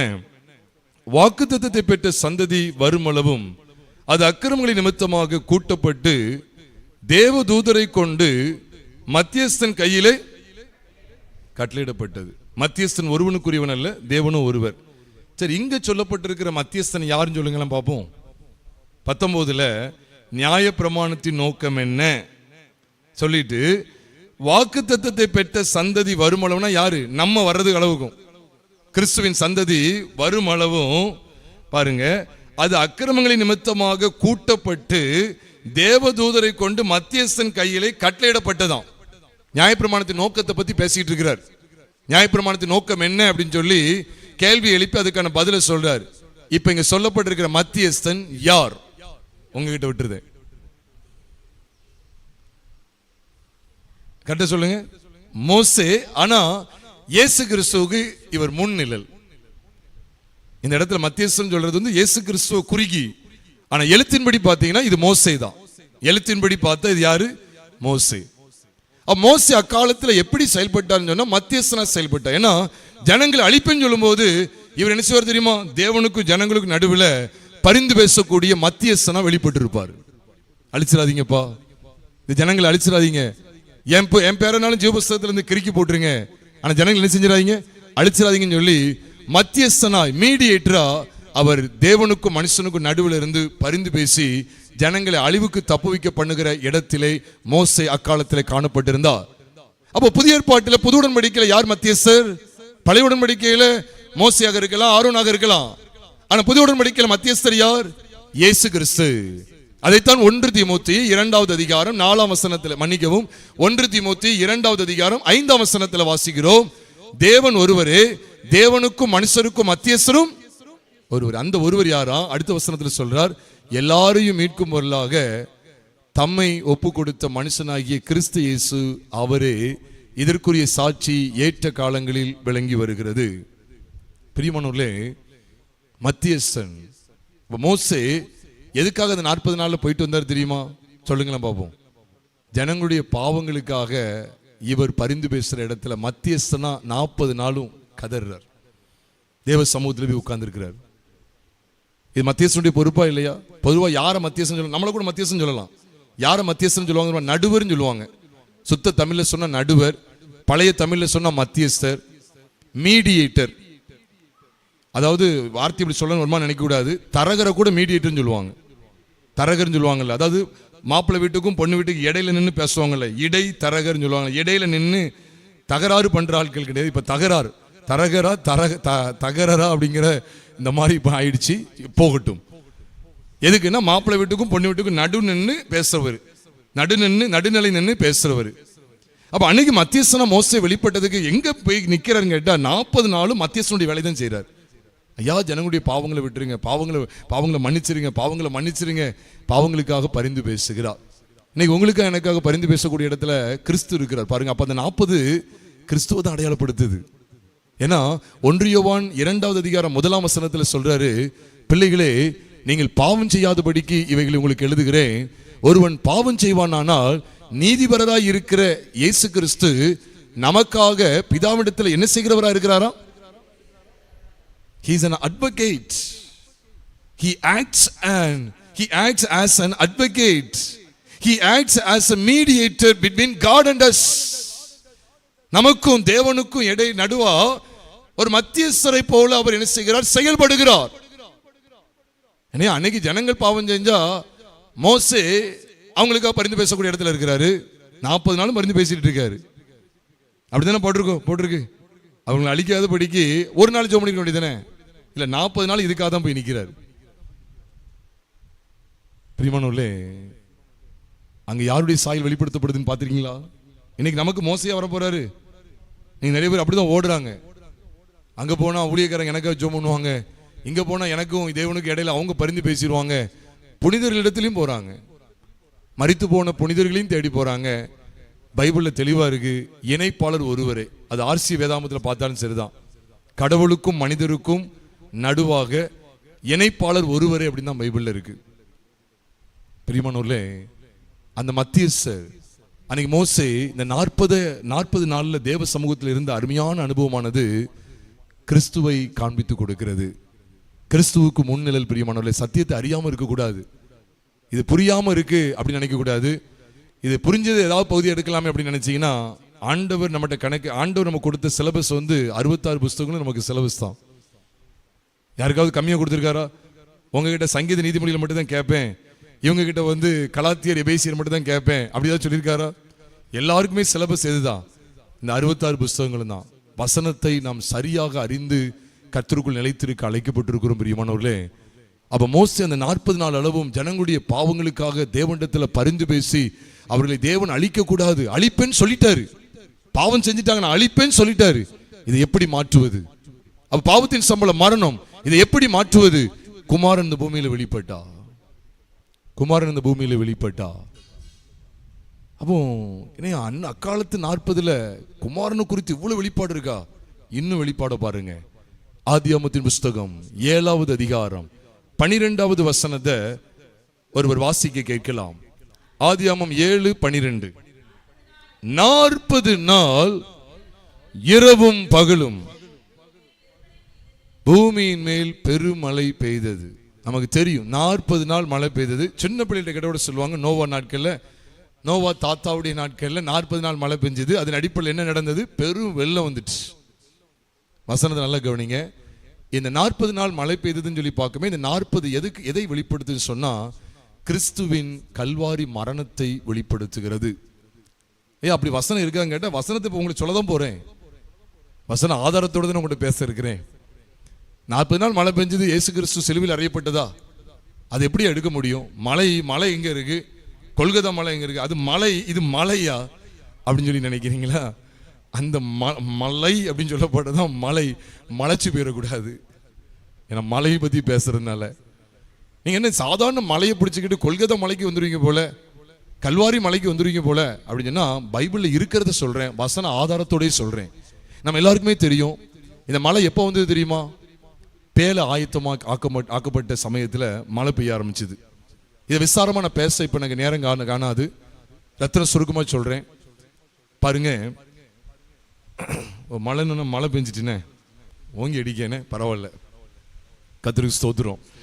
அப்போ இந்த மழை பெய்யறத வேதம் எதுக்கு அடையாளமா சொல்லுதுன்னு பாத்தீங்கன்னா, மழை பெஞ்சதனுடைய நோக்கமே என்ன தெரியுமா? அத்தனை பாவ வாழ்க்கை கொண்ட எல்லா மாந்தர்களும் அதில் மடிந்து போகிறார்கள். நம்ம எல்லாருக்கும் தெரியும், அந்த ஆவிகள் பூர்வத்திலே நோவா பேழையை ஆயத்தம் பண்ணும் நாட்களிலே தேவ நீடிய பொறுமையோடு இருந்தபோது கீழ்ப்படியாமற் போனவைகள் சொல்லி 1 பேதுரு 3வது அதிகாரம் 20ஆம் வசனத்துல வாசிக்கிறோம். கொஞ்சம் எல்லாரும் இங்க எடுங்களேன். 1 பேதுரு 3வது அதிகாரம் 20ஆம் வசனத்துல பார்க்கிறோம். நல்ல ஞாபகம், 20ஆம் வசனத்துல பார்க்கிறோம். 1 பேதுரு 3வது அதிகாரம் 20ஆம் வசனத்துல. அப்ப அந்த ஆவிகள் சொல்லப்படுற எந்த ஆவிகள் தெரியுமா? நோவா நாட்கள்ல உலகத்துல வாழ்ந்த மாந்தர்கள் இருக்காங்களே, அவங்க தான் அந்த ஆவிகள். நல்ல ஞாபகம், அவங்க எல்லாம் கீழ்ப்படியாம போயிட்டாங்க, அப்படித்தானே? நோவா பேழையை ஆயத்தம் பண்ணும்போது எத்தனையோ பேருக்கு அழைப்பு கொடுத்தாச்சு. உண்மை அதுதான். நீதியை பிரசங்கித்தவனாகிய நோவா என்று சொல்லி வாசிக்கிறோம் 2 பேதுரு 2:5. அப்போ நீதியை பிரசங்கிச்சுக்கிட்டே இருந்திருக்கிறாரு, யாரும் அங்க கீழ்ப்படிஞ்ச மாதிரி இல்லை. அப்போ எத்தனை பேர் தான் உள்ள பிரவேசிக்காங்கன்னு சொல்லி பார்க்கிறோம். சிலராகிய அந்த பேழையிலே சிலராகிய 8 பேர் மாத்திரம் பிரவேசித்து ஜலத்தினால என்ன செய்யப்பட்டார்கள்? காக்கப்பட்டாங்க. நல்ல ஞாபகம், ஜலத்தினால என்ன செய்யப்பட்டாங்க? காக்கப்பட்டாங்க. இப்ப இதுக்கு அடுத்த வசனத்துல பார்க்கிறோம், அதற்கு ஒப்பனையான, சத்தமா சொல்லுங்க, அதற்கு ஒப்பனையான, சரி, எதற்கு ஒப்பனையான ஞானஸ்நானம்? அப்போ அந்த 40 நாள் மழை பெஞ்சு, அதுல அந்த மழை பெஞ்சது நிமித்தம் தான் பெருவெள்ளம் வந்து பேழையை மிதக்க பண்ணிடுச்சு. நல்ல கவனிங்க, மழை பெஞ்சதுல 2 வெளிச்சம் உண்டு. ஒன்னு, பூமியில் உள்ள பாவிகள் அத்தனை பேரையும் ஆண்டு போக செய்யறதுக்கு மழை வந்துச்சு. இன்னொரு நோக்கம் என்ன தெரியுமா? ஒரு கூட்டத்தை தாழ்த்த, ஒரு கூட்டத்தை உள்ளேயே வச்சு தாழ்த்த, இன்னொரு கூட்டத்தை மேல எழுப்ப. தண்ணியினுடைய நோக்கம் ரெண்டு காரியமா இருந்தது. ஒன்னு, ஒரு கூட்டத்துக்கு அழிவு, இன்னொரு கூட்டத்துக்கு ஜீவன், உயர்வு. பிரியமானவர்களே, இந்த சத்தியத்தை நம்ம தெளிவா அறியணும். பிரியமானவர்களே, இப்ப ஞானஸ்தானத்தை குறித்து இப்ப பேச போகல, ஞானஸ்தானத்தை குறித்து விலாவரியும் உங்கள்கிட்ட பேச போகிறது இல்லை. ஆனா வேதம் சொல்லுது அதற்கு ஒப்பனையான ஞானஸ்தானமானது. அப்படின்னு என்ன அர்த்தம்? The ark of Noah, the ark of Noah typifies baptism. மீண்டும் சொல்றேன், the ark of Noah, the ark typifies baptism. அது ஞானஸ்தானத்துக்கு ஒப்பனையா இருக்கு. உண்மையா இல்லையா? அந்த பேழையில சிலராக 8 பேர் மாத்திரம் காக்கப்பட்டாங்க இருக்கு. அந்த காட்சிய பைபிள் எப்படி சொல்லுது? இப்ப அப்படி தண்ணி நிமிர இருக்கு, அப்படிதானே? உயர்ந்த மலைகள் கூட மூடக்கூடிய அளவுக்கு உயர்ந்த மலைக்கு மேலாக 15 முழம் உயரமா தண்ணீர் இருக்கு. இப்ப அந்த தண்ணிக்கு மேல பேழை இருக்கா, தண்ணிக்கு உள்ள பேழை இருக்கா? மேல பேழை இருக்கு. தண்ணிக்கு கீழே என்ன இருக்குன்னு கேட்டா மரணம் இருக்கு. உண்மையா இல்லையா? அத்தனை மனிதர்களும் மாண்டு போகிறாங்க. நல்லா கவனிங்க, அத்தனை மனிதர்களும் மாண்டு போறாங்க. இந்த காட்சியை நல்லா பார்த்துக்கங்க. ஏன்னா நம்ம சத்தியத்தை சத்தியமா அறியணும். அப்ப எல்லாம் பாவங்களும் பாவிகளும் எல்லாம் மாண்டு போகிறது. அந்த தண்ணிக்கு மேல இருக்கிற கூட்டம் இருக்கு, அது என்ன செய்யுது? உயிரோடு இருக்கு, காக்கப்பட்டுச்சு. இத பைபிள் என்ன சொல்லுதுன்னா, என்ன சொல்லுது? இது என்னதான்? இது ஞான ஸ்நானம். அதற்கு ஒப்பனையான ஞான ஸ்நானமானது மாம்ச அழுக்கை நீக்குதலாயிராமல் தேவனை பற்றும் நல்மன சாட்சியின் உடன்படிக்கையாயிருந்து இப்பொழுது நம்மையும் இயேசு கிறிஸ்துவினுடைய உயிர்த்தெழுதலினால் ரட்சிக்கிறது என்று அங்கு எழுதப்பட்டிருக்கிறது. இயேசு கிறிஸ்துவினுடைய உயிர்த்தெழுதலினால். ஞானஸ்நானம் என்ன அப்படிங்கிறத ரத்தின சுருக்கமா நீங்க பாத்தீங்கன்னா கொலோசையர் 2:12 எழுதப்பட்டிருக்கு. அது அறிஞ்சாதான் நமக்கு இந்த சத்தியங்களை விளங்கிக் கொள்ள முடியும். கொலோசையர் 2:12 சொல்லப்பட்டிருக்கு, ஞானஸ்நானத்திலே அவரோடு கூட, நல்ல ஞாபகம் வச்சுக்கோங்க, ஞானஸ்நானத்திலே அவரோடு கூட அடக்கம் பண்ணப்பட்டவர்களாகவும் அதிலே அவரை மரித்தோரிலிருந்து எழுப்பின தேவனுடைய செயலின் மேலுள்ள விசுவாசத்தினாலே அவரோடு கூட எழுந்தவர்களாகவும் இருக்கிறீர்கள்.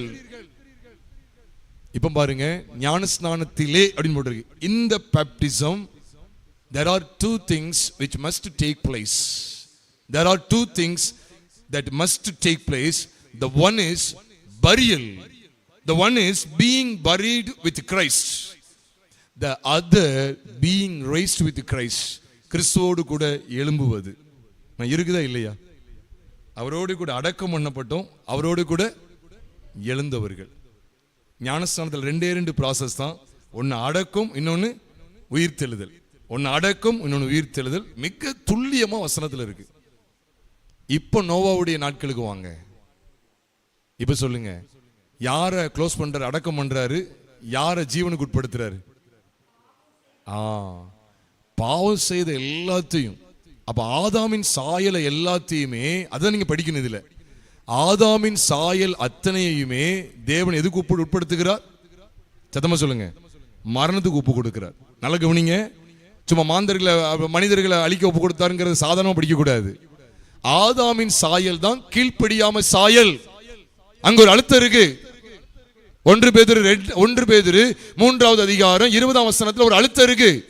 அவைகள் எப்படிப்பட்டவைகள் சொல்லுங்க? ரொம்ப அதிகமா சாப்பிட்டுட்டு இருந்தாங்கன்னு போட்டிருக்கா? பொய் பேசுறாங்க ஏதாவது போட்டிருக்கா? இல்ல, ஒரே வார்த்தையில் என்ன போட்டிருக்கு? அவ்வளவுதான். கீழ்ப்படியாமற் போனவைகள். disobedient. They were totally disobedient. They disobeyed God. They were disobedient. ஒரே வார்த்தை தான், அவர்கள் கீழ்ப்படியாமல் போனவைகள். பாத்துக்கிட்டீங்களா? சரி, யார் இந்த கீழ்ப்படியாம எங்க இருந்து வருது சொல்லுங்க? எதை புதைச்சாருன்னு பார்க்கணும்ல, எதை அடக்கத்துக்கு ஒப்பு கொடுத்தாருன்னு பார்க்கணும்ல. யார் எங்க கீழ்ப்படியாம எங்க இருந்து வருது? ஆதாம் ஏவாள் இவரிடத்திலிருந்து தான் கீழ்ப்படியாம வருது. அது அங்கிருந்து தொன்று தொட்டு வந்து வந்து வந்து வந்து சந்ததியா வந்து இப்ப யாரை பற்றி பிடிச்சிட்டுன்னா, இந்த நோவா நாட்களில் வாழ்ந்த உலகத்துள்ள ஒட்டுமொத்த குடிகள்கிட்டையும் பரவிடுச்சு. அதனாலதான் ஒரே வார்த்தையில போட்டாச்சு, நோவா பேழையை ஆயத்தம் பண்ணும் நாட்களிலே தேவன் நீடிய பொறுமையோடு இருந்தபோது கீழ்ப்படியாமற் போனவைகள் அந்த பேழையிலே சிலராக 8 பேர் மாத்திரம் பிரவேசித்து ஜலத்தினாலே காக்கப்படும். இப்போ பாருங்க, அப்ப ஆதாமின் சாயலுக்கு உட்பட்டு இருக்கிற அந்த கீழ்ப்படியாமின் சாயலாகிய ஆதாமின் சாயலுக்கு உட்பட்டு இருக்கிற எல்லாத்தையுமே தேவன் எதுக்குள்ள கொண்டு போயிட்டாரு? தண்ணிக்கு கீழே கொண்டு போயிட்டாரு. இப்ப சொல்லுங்க, இந்த பெருமழை பெய்ததுல கிறிஸ்துவின் கல்வாரி உங்களுக்கு கொஞ்சம் கொஞ்சம் தெரிஞ்சிட்டா இல்லை இன்னும் காண்பிக்கணுமா? பாருங்க பிரியமானவர்களே, ஆதாம் என்றாலே சிவப்பு என்ற அர்த்தம். Red, Adam means to be red. உங்களுக்காக எனக்காக சிவப்பான கோலமா அவர் கல்வாரி சிலுவையில் தொங்குகிறார். பாவமே எங்க இருந்தா இருக்கு தெரியுமா? ஆதாமுக்குள்ள தான் வருது. ஆதாம் ஏவாள் தான். அவர் நமக்காக பாவமானாராம். சிலுவையில ஆதாம போல அப்படி அங்க நிக்கிறார். ஒரு பாவமும் செய்யாத கிறிஸ்துவானவர் உங்களுடைய என்னுடைய ஒட்டுமொத்த பாவங்களை நிவர்த்தி செய்கிற கிருபாதர பலியாய் கல்வாரி சிலுவையில பாவங்களை எல்லாம் சுமந்து தீர்க்கிறவரா அங்க வெளிப்பட்டு இருக்கிறார். அவர் அடக்கம் பண்ணப்பட்டார். இப்ப பாருங்க, ஞான ஸ்நானத்துடைய காரியம் அப்படியே வெளிப்படுது. பாருங்க, பெரும் மழை பெய்கிறது. எத்தனை நாள் மழை பெய்தது? 40 நாள். அப்ப இந்த மழை பெய்து எதுக்கு பெய்ததுன்னு கேட்டா அத்தனையும் க்ளோஸ் பண்ணணும். அப்ப கல்வாரி சிலுவை எதுக்காக கேட்டா அத்தனை மாம்சீக சாயல் கொண்ட ஆதாம்களையும் ஆண்டவர் க்ளோஸ் பண்ணணும். இப்ப மழை நின்றுடுச்சு வெளியில.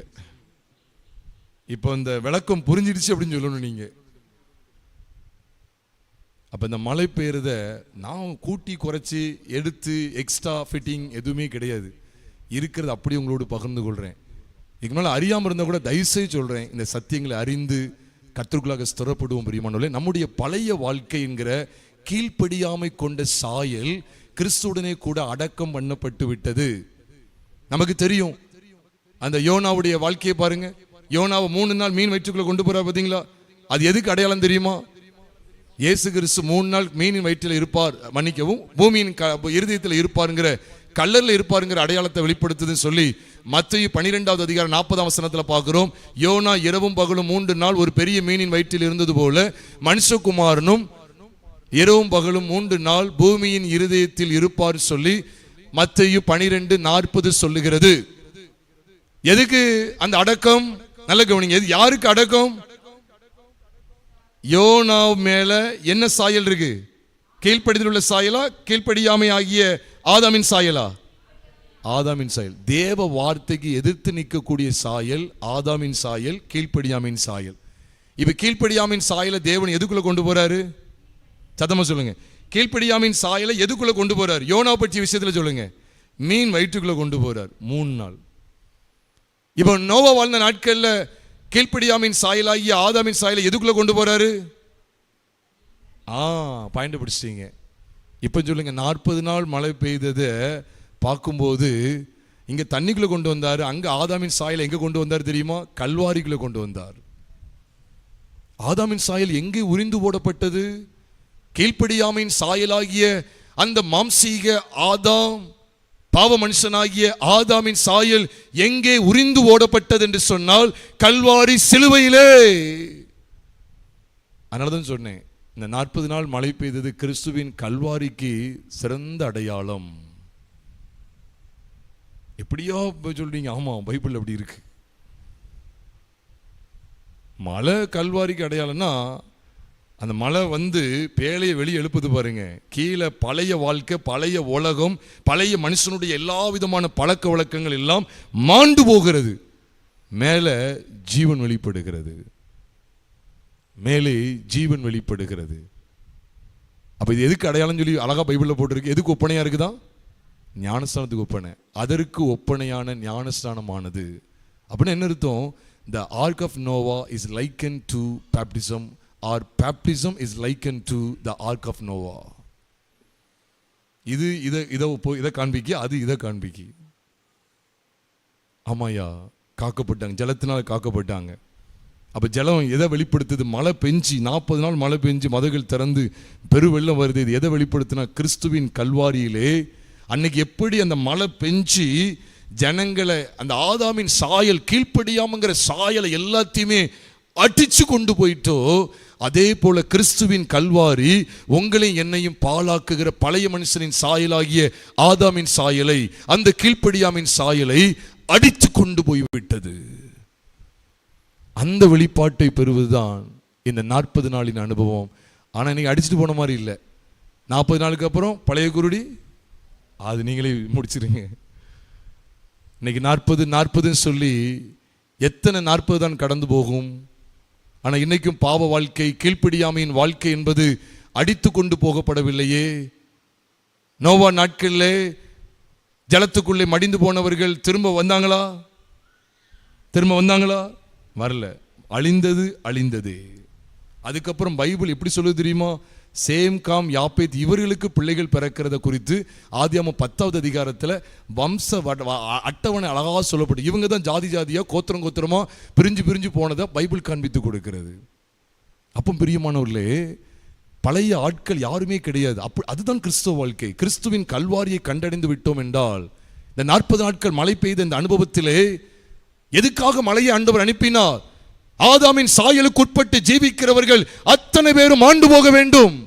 எதற்காக கிறிஸ்துவுக்கு கல்வாரி சிலுவை கொடுக்கப்பட்டது? பாழாக்கக்கூடிய ஆதாமின் சாயலாகிய கீழ்ப்படியாமையின் சாயல் மாண்டு போக வேண்டும். அப்ப 40 நாள் மழையில இவ்வளவு பெரிய ரகசியம் இருக்குதா? இருக்குது. நேரம் இல்லாதனால நான் இதை சுருக்குகிறேன். அடுத்த பகுதியில் நான் தொடர்ந்து இந்த அன்றைய 40 இன்றைய 40ங்கிறதுல இதனுடைய தொடர்ச்சியை அடுத்த பகுதியில் நான் சுருக்கமாய் பகிர்ந்து கொண்டுதான் அடுத்தடுத்த பகுதியில் நாம் தியானிக்க போகிறோம். இருக்கிடத்திலே நாம் கண்களை மூடி கர்த்தரை நோக்கி பார்ப்போம். பரிசுத்தமுள்ள எங்கள் பரலோக தேவனே, நீர் எங்களுக்கு தந்த இந்த விலையேற பெற்ற தருணத்திற்காக ஸ்தோத்திரம் ஆண்டவரே. சிலுவை பற்றிய உபதேசத்தை அதிகமாய் நாங்கள் கேட்க தேவரீர் எங்களுக்கு பாராட்டின கிருபைக்காய் ஸ்தோத்திரம். சிலுவை பற்றிய உபதேசத்தை நீர் எவ்வளவாய் ஆண்டவரே அநேக ஞான அர்த்தங்களை வெளிப்படுத்துகிற பொருட்களிலே மறைத்து வைத்திருக்கிறீர். அதை எங்களுக்கு வெளிப்படுத்தி தந்ததற்காக நன்றி செலுத்துகிறோம் ஆண்டவரே. இன்றைய 40 ஒரு அலங்கோலமான 40ஆய், நாடகமான ஒரு 40ஆய் போய்விடுகிறதே ஆண்டவரே. பரிசுத்தவான்கள் கடந்து வந்த பாதை, வேதாகமத்திலே சொல்லப்பட்ட 40 நாங்கள் கவனிக்கும் போது, ஆம், எங்களுடைய ஒட்டுமொத்த பாவ வாழ்க்கையும் கிறிஸ்துவின் கல்வாரியிலே தொலைக்கப்படுகிறது, எரைஸ் பண்ணப்படுகிறது. இந்த சத்தியங்களை காண்பித்து கொடுக்கிற இந்த 40 என்கிற விசேஷித்த அந்த வார்த்தைக்காக நன்றி செலுத்துகிறோம். அதில் நீர் காண்பித்து கொடுக்கிற சிலுவையில் அறையப்பட்ட கிறிஸ்துவை நாங்கள் படிப்பிக்கப்பட எங்களுக்கு காண்பித்து கொடுத்ததற்காக ஸ்தோத்திரம். மீதியான வெளியே கத்துகளுக்கு ஆசீர்வதித்து தாங்க. எங்கள் கர்த்தராகிய இயேசு கிறிஸ்துவின் நாமத்தில் ஜெபிக்கிறோம் நல்ல பிதாவே, ஆமென்.